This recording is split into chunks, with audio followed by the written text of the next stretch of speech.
Hello and welcome to the channel Gyan by Garima. तो आज हम लोग करने वाले हैं क्लास 12th का बिजनेस स्टडीज़ का chapter number 1, that is nature and significance of management. इस चैप्टर को हम लोग पार्ट्स में करेंगे। ये इसका फर्स्ट पार्ट है, पार्ट नंबर 1। पार्ट्स में करेंगे ताकि आपको डिटेल में सारी चीज़ें समझ आ जाएं, क्योंकि ये कॉन्सेप्ट्स आपके लिए सब होंगे ज़रूरी, बिकॉज़ ये आपको बहुत काम आने वाले हैं from your class 12th to आपके ग्रेजुएशन मास्टर्स। अगर आप इसी फील्ड में करते हैं तो आपको ये सारे टॉपिक्स जो हैं बहुत काम आने वाले हैं। तो पार्ट 1 में हम लोग पढ़ेंगे ये 3 चीज़ें: meaning of management, definition of management and the characteristics of management. And फिर नेक्स्ट पार्ट में हम इस चैप्टर को कंप्लीट करते हुए जाएंगे। So let's start with the meaning of management. Meaning क्या है मैनेजमेंट का? मैनेजमेंट का एक बहुत ही सिंपल मीनिंग है, management is the process of getting things done through others with the aim of achieving the organizational goals effectively and efficiently। इसमें majorly आप 3 चीज़ों पे फोकस करेंगे और आपको ये सारा मीनिंग इजीली याद रहेगा। क्या है? मैनेजमेंट एक प्रोसेस है। पहली चीज़ है, ये एक प्रोसेस है। अब ये प्रोसेस क्यों है ये मैं आपको बताती हूँ पहले, और जो इम्पोर्टेंट पॉइंट्स है मैं लिख देती हूँ। Process of getting things done, मतलब हमें दूसरों से काम करवाना है, उसका एक प्रोसेस है मैनेजमेंट। किस लिए काम कराना है? With the aim of achieving organisation goals. Aim क्या है? Achievement of the organisational goals. ठीक है। उसके बाद आता है दो तरीके से हमें गोल्स को अचीव करवाना है, इफ़िशिएंटली एंड इफ़ेक्टिवली। ये भी बहुत इंपॉर्टेंट वर्ड्स हैं, इफ़ेक्टिवली एंड एफिशिएंटली। ये इनके मीनिंग्स क्या हैं या ये प्रोसेस क्यों है, ये सारी चीज़ें हम करेक्टरिस्टिक्स में पढ़ेंगे इन डिटेल। मैं आपको फर्स्टली एग्जांपल देती हूँ। मैनेजमेंट बेसिकली आपको पता है कहीं पर भी बिना मैनेजमेंट के काम नहीं चलता। हर जगह आपको मैनेजमेंट चाहिए। फॉर एग्ज़ाम्पल अगर हम एक स्कूल का एग्ज़ाम्पल लें, स्कूल में आपका एनुअल फंक्शन का सेलिब्रेशन है। For example annual function celebrate हो रहा है, उसके लिए भी आपको पहले प्लान करना पड़ेगा कि कौन कौन से परफॉर्मेंसेस होंगे, सीक्वेंस का परफॉर्मेंस क्या होगा, जो आपके स्कूल में भी ऑलरेडी जो टीचर्स हैं वो मैनेज करते हैं। तो ये सारी चीज़ों को हम मैनेजमेंट कहते हैं। ठीक है। जैसे अगर आपके स्कूल का एनुअल फंक्शन है, सबसे पहले डेट डिसाइड होगी, फिर कितने फंड्स लगेंगे वो डिसाइड होंगी, कौन कौन सी परफॉर्मेंसेस होंगी, कौन सी परफॉर्मेंस कब होगी, कब गेस्ट आएंगे, कब स्पीच होगी, ये सारी चीज़ें जो हैं ये सब मैनेजमेंट के अंदर आती है। तो मैनेजमेंट हर जगह आपका प्रेजेंट होता है। फॉर एग्जांपल बिज़नेस की बात करें, कोई बिज़नेस आपने शुरू किया है, फॉर एग्जांपल बेकरी का बिज़नेस शुरू किया है, तो आपको पहले देखना पड़ेगा कि कितने एक्सपेंसेस लगेंगे उसे खोलने के लिए, या कहाँ पर वो सेटअप होगा हमारा। ठीक है। फिर और कहाँ कितने हमें रॉ मटेरियल लेना है, फिर हमें उसको बनाने के लिए कितने स्टाफ की रिक्वायरमेंट है, कैसे उसके हम लोग सेल्स को इंक्रीज़ कराएंगे, ये सारी चीज़ें आपकी मैनेजमेंट के अंदर ही आती हैं। तो management is very important, and management का बहुत ही ईजी मीनिंग है। क्या मीनिंग है? Management is the process of getting things done through others with the aim of achieving the organizational goals effectively and efficiently। ठीक है। Let's move to the next part. Next में क्या है? Definition of management. Definition of management जो है, हमारे एक author हैं हैरोल्ड कून्स, इन्होंने ये डेफिनेशन दी है। इसको आपको एज इट इज़ पेपर में लिख के आना है विद द ऑथर नेम। ठीक है। जब आपको डिफाइन मैनेजमेंट आता है ना, अगर पेपर में ऐसे लिखा है डिफाइन मैनेजमेंट, तो आपको मैनेजमेंट की डेफिनेशन लिखनी है विद ऑथर नेम, और वो डेफिनेशन एज इट इज़ होनी चाहिए, उसमें आपको अपने वर्ड्स का यूज़ नहीं करना है। मीनिंग में आप अपने हिसाब से लिख सकते हो, लेकिन डेफिनेशन आपको एज इट इज़ लिख के आनी है।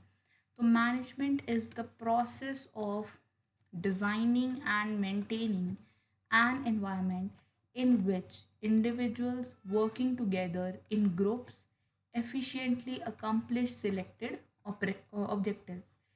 इस ये क्या कहते हैं, इनकी डेफिनेशन से क्या पता लगता है कि मैनेजमेंट एक प्रोसेस है जिसको डिज़ाइन किया गया है, किस डिज़ाइन और मेंटेन किया गया है ताकि एक ऐसा इन्वायरमेंट जो है क्रिएट हो जिसमें लोग वर्क करें साथ में, ग्रुप्स में एफिशिएंटली काम करें ताकि सिलेक्टिव ऑब्जेक्टिव्स को हम अकम्प्लिश कर पाए, मतलब अचीव कर पाएँ। लेकिन वर्ड्स हमने एज इट इज़ यही लिखना है अगर हमें डिफ़ाइन करना है विद द ऑथर नेम, ठीक है। अब जो हम लोग बार बार बात कर रहे हैं इफ़ेक्टिवनेस की, या हम लोग बात कर रहे हैं एफिशिएंसी से करना है, ये दोनों चीज़ें भी काफ़ी इम्पॉर्टेंट कॉन्सेप्ट्स हैं। अब इसको मैं आपको समझाती हूँ। तो एफिशिएंसी एंड इफ़ेक्टिवनेस क्या है? सबसे पहले बात करते हैं एफिशिएंसी की। Efficiency is doing things right. Efficiency means completing work with minimum cost, time and efforts. मतलब हमें कोई भी जो हम वर्क कर रहे हैं, हमें हमारे वर्क को कैसे करना है, मिनिमम कॉस्ट के साथ, ठीक है, लेस टाइम के साथ और लेस एफर्ट्स के साथ हमें वो करना है, ठीक है। इसे कहते हैं एफिशिएंसी। अगर आपको कोई बोले कि आपको काम करना है विद एफिशिएंसी, मीन्स आपको काम को उस तरीके से करना है कि कॉस्ट भी कम आए, टाइम भी कम लगे, एफर्ट्स भी कम रहे और आपका काम सही हो, ठीक है। फिर आता है एफिशिएंसी। एफिशिएंसी का क्या मतलब है, नहीं सॉरी, इफ़ेक्टिवनेस। इफ़ेक्टिवनेस का क्या मतलब है, डूइंग द राइट थिंग, मतलब सही काम ही करना है। It means achieving the desired goals, ठीक है। इन दोनों के एग्जाम्पल हो सकते हैं कि एफिशिएंसी का एग्जाम्पल हो सकता है कि प्रोडक्शन करनी है with optimum utilisation of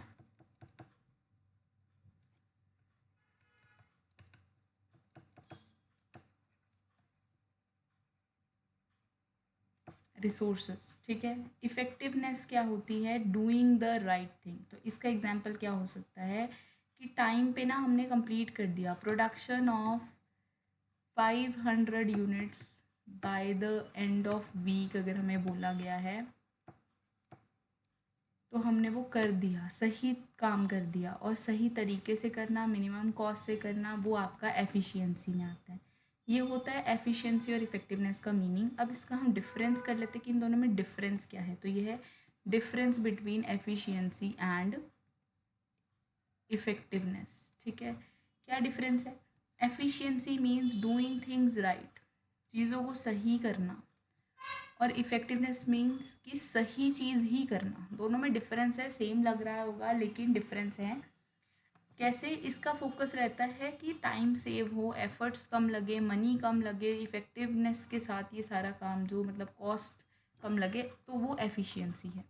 effectiveness का मतलब है अचीविंग द गोल्स, कि गोल्स को अचीव करो बाय एनी चांस। अगर फॉर एग्जांपल कोई टाइम कंस्ट्रेंट दिया है या कोई भी गोल्स हमारे हमने सेट करे हैं, उसको अचीव करने से रिलेटेड है। इस ये रिलेशन करता है कि अचीव तो करो लेकिन इफ़ेक्टिव वे, एफिशिएंट वे में करो कि टाइम भी कम लगे, मनी भी आपका सिक्योर हो, एफर्ट्स भी कम लगे। इसका ऑब्जेक्टिव है best use of resources is efficiency. Efficiency क्या है कि रिसोर्सेज का हम लोग बेस्ट यूज़ कर रहे हैं। इफ़ेक्टिवनेस क्या है कि गोल्स को हमें अचीव करना है। एफिशिएंसी कहती है कि producing the goods at low cost, and effectiveness means producing the required quantity. मतलब अगर हमारा गोल है कि 5000 यूनिट्स को प्रोड्यूस करना है, एफिशिएंसी क्या बोलेगी, एफिशिएंसी क्या बोलेगी, एफिशिएंसी बोलेगी कि हमने 5000 यूनिट्स को कैसे प्रोड्यूस करना है, लेस कॉस्ट में, लेस टाइम में, with optimum utilisation of resources के साथ। और अगर हम बात करें कि हमें इफ़ेक्टिवनेस के साथ अगर वो करना है, तो इफ़ेक्टिवनेस में क्या होगा कि जो काम है उसको हमने करना है कंप्लीट। 5000 यूनिट्स बना दो, चाहे जितने मर्जी टाइम में बनाओ, बट बना दो। तो आपको मैनेजमेंट में ये दोनों चीज़ें इंपॉर्टेंट है। Manage word that. नेक्स्ट आता है आपका करेक्टरिस्टिक्स ऑफ मैनेजमेंट। ये भी बहुत इंपॉर्टेंट है। करेक्टरिस्टिक्स ऑफ मैनेजमेंट क्या है, पहला करेक्टरिस्टिक है गोल ओरिएंटेड प्रोसेस है। एज हमने डेफिनेशन में बताया कि अचीवमेंट ऑफ द गोल्स हमारा मोटिव है, तो ये एक गोल ओरिएंटेड प्रोसेस हुआ। कोई गोल होता है किसी भी बिजनेस का, फॉर एग्जांपल एक एनजीओ है उसका वेलफेयर गोल है, ठीक है, नॉन प्रॉफिट ऑर्गेनाइजेशन है वो, तो उसका वेलफेयर गोल है। कोई और बिजनेस है जिसका गोल है कि हमें प्रॉफिट्स को अर्न करना है या बढ़ाना है, तो वो हमारा गोल है। तो जो मैनेजमेंट है वो एक गोल ओरिएंटेड प्रोसेस है। अब ये प्रोसेस क्यों होता है? क्योंकि इसमें एक सीक्वेंस ऑफ फंक्शंस को परफॉर्म करना होता है या स्टेप्स को परफॉर्म करना होता है फॉर इफ़ेक्टिव मैनेजमेंट।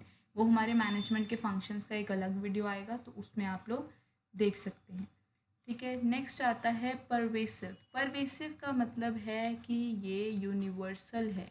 यूनिवर्सल का मतलब है ये हर जगह प्रेजेंट है, कहीं भी। जैसे मैंने अभी बिज़नेस का एग्जांपल दिया, बेकरी बिज़नेस का, आपके स्कूल का एग्जांपल दिया, आपके होम का एग्जांपल देते हैं। घर में भी हम लोग मैनेज करके चलते हैं कि अगर अब ट्रिप बनाना है तो कितना हमने वहाँ खर्चा करना है, क्या क्या लेके जाना है, किस किस चीज़ की रिक्वायरमेंट है, ठीक है, हमें ट्रैवलिंग में क्या क्या चाहिए होगा, वो सब चीज़ें, या घर पे क्या चीज़ें मैनेज करनी है। तो मैनेजमेंट हर जगह है, यूनिवर्सल है, तो उसको हम बोलते हैं मैनेजमेंट इज़ परवेसिव, ठीक है। नेक्स्ट आता है मल्टी डायमेंशनल। मैनेजमेंट हमारा मल्टी डायमेंशनल है। इसमें बेसिकली 3 डायमेंशंस में से डिवाइड किया गया है, management of work, management of people, management of operation. Management of work क्या है? मैनेजमेंट ऑफ वर्क का मतलब है काम को, वर्क को मैनेज करना है। फॉर एग्जांपल, काम को पहले प्लान करो क्या क्या करने की ज़रूरत है, ठीक है, डायरेक्ट कर दो अपने एम्प्लॉयज़ को, ठीक है, ये सब चीज़ें कि काम कैसे होगा, सीक्वेंस बना दो या कुछ, तो ये सारी चीज़ें आती हैं मैनेजमेंट ऑफ वर्क में। Management of people, people means लोगों से रिलेटेड, स्टाफिंग करनी है, कोई काम कराना है उसके लिए स्टाफ। जैसे मैंने बोला बेकरी के बिज़नेस में आपको देखना है कि कितने लोग आपको चाहिए होंगे, कुछ चाहिए होंगे सेल करें, कुछ चाहिए होंगे बनाएं, ठीक है, तो वो सारी चीज़ें भी मैनेजमेंट ऑफ पीपल में। मैनेजमेंट ऑफ ऑपरेशंस, जो जो अपने काम करने हैं, लाइक प्रोडक्शन करना किसी कंपनी के अंदर, सेल्स करना, या कोई भी ऐसा काम, जितने भी ऑपरेशंस होते हैं इनको मैनेज करना भी मैनेजमेंट का ही पार्ट है। तो वर्क को भी, पीपल को भी, ऑपरेशन को भी, सारी चीज़ों को मैनेज करना पड़ता है। इसलिए मैनेजमेंट मल्टी डायमेंशनल है, डिफरेंट डिफरेंट डायरेक्शंस में वर्क कर रही होती है। कॉन्टीन्यूअस प्रोसेस है, कभी भी मैनेजमेंट जो है वो रुकता नहीं है। एक चीज़ हो जाती है तो नेक्स्ट पे हमें जाना होता है और दोबारा से फिर वो प्लान करना होता है। तो ये एक कॉन्टीन्यूअस प्रोसेस है, ये एक नेवर एंडिंग प्रोसेस है। नेक्स्ट आता है ग्रुप एक्टिविटी। ऐसा नहीं है कि एक अकेला बंदा सब कुछ मैनेज कर सकता है। फॉर एग्जांपल बिजनेस में मैनेज करने के लिए एम्प्लॉयज़ लगते हैं, तो ये एक ग्रुप एक्टिविटीज़ है, आपको ग्रुप में ये चीज़ें अचीव करनी है, ठीक है। डायनामिक फंक्शन, डायनामिक फंक्शन का मतलब है टाइम के साथ मैनेजमेंट का स्टाइल चेंज हो जाता है, चीज़ें चेंज हो जाती हैं। ये एक डायनामिक है, मतलब टाइम के साथ चेंज होता जा रहा है, चेंजेस विद टाइम, ठीक है, स्टेटिक नहीं है। फिर आता है एक ये इंटेंजिबल फोर्स है। इंटेंजिबल का मतलब है we can not touch it, हम टच नहीं कर सकते, हम सिर्फ फील कर सकते हैं। फॉर एग्जांपल, अगर हमने बोला प्रोडक्शन में पहले रॉ मटेरियल आया, फिर हमने उसको इंटरमीडिएट गुड्स को हमने कन्वर्ट किया, ट्रांसफॉर्म हुआ, फिर वो फिनिश्ड गुड बना, फिर उसकी सेल हुई, फिर आफ्टर सेल सर्विस मिली। तो ये सारी चीज़ें क्या है, आपको जब भी आप ये चीज़ें एक्सपीरियंस करोगे आप लोग इसे फील कर सकते हो कि यार ये बहुत एक सीक्वेंस में चल रहा है, डिसिप्लिन में चल रहा है, इसको आप टच नहीं कर सकते।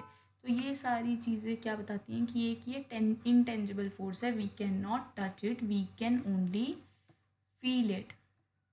ये मैनेजमेंट है, हर चीज़ मैनेज होकर के चल रही है, टच नहीं कर सकते हैं, फील कर सकते हैं। ये था, इस वीडियो में हमने कवर किया मैनेजमेंट का मीनिंग, मैनेजमेंट की डेफिनेशन एंड मैनेजमेंट के करेक्टरिस्टिक्स। अब जो नेक्स्ट वीडियो आएगा उसमें हम लोग क्या करने वाले हैं, उसमें हम लोग करने वाले हैं ऑब्जेक्टिव्स ऑफ मैनेजमेंट। नेक्स्ट में हम ऑब्जेक्टिव करेंगे, मीनिंग पढ़ेंगे ऑब्जेक्टिव्स का, और उनके टाइप्स जो हैं मैनेजमेंट के, वो हम लोग नेक्स्ट वीडियो में कवर करने वाले हैं। तो stay tuned, and if you like this content, please like, share and subscribe to my channel.